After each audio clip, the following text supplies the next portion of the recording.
For this video mga kabakal, shoulder workout tayo dito mga kabakal. Unang nating exercise mga kabakal, shoulder press.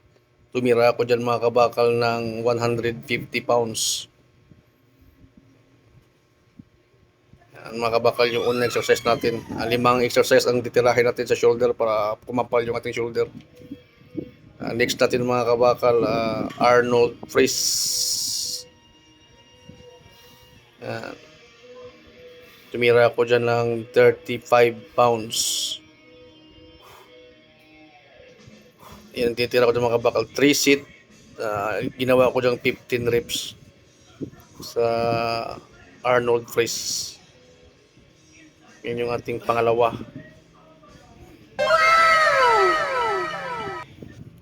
Mahabol natin yung shoulder. At pangatlong exercise din mga kabakal, side raise. Incline side raise. Yan. 10 pounds lang tinira ko dyan mga kabakal, pero high rep. Walang bilang yan hanggang mangalay. Yan yung ating pangatlong exercise para mahabol natin yung ating shoulder kasi medyo maliit. Kaya hanggat kaya mga kabakal, banat lang.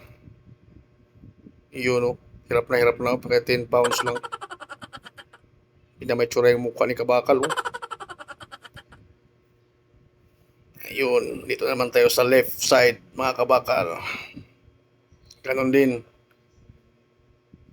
Failure to mga kabakal, failure. Hanggang kaya. Medyo mahirap kahit magaan lang kasi yung naka-incline tayo, wala kasing daya dyan. Diba? Walang bilang yan mga kabakal.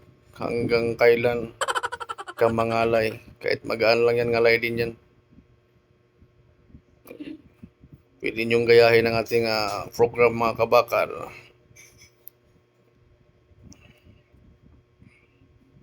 Yun.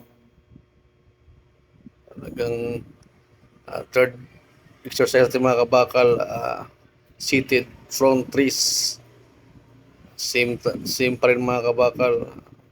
Failure din, walang bilang. 15 pounds lang tinira ko dyan mga kabakal. Yan yung ating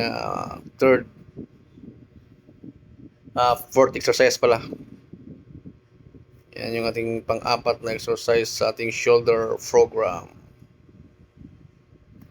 3 set 12 3 set din ang ginawa ko dyan mga kabakal, pero failure.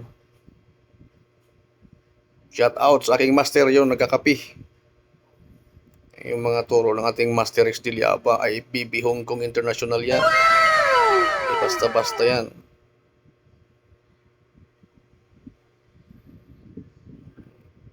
Hanggat kaya kabakal, banat.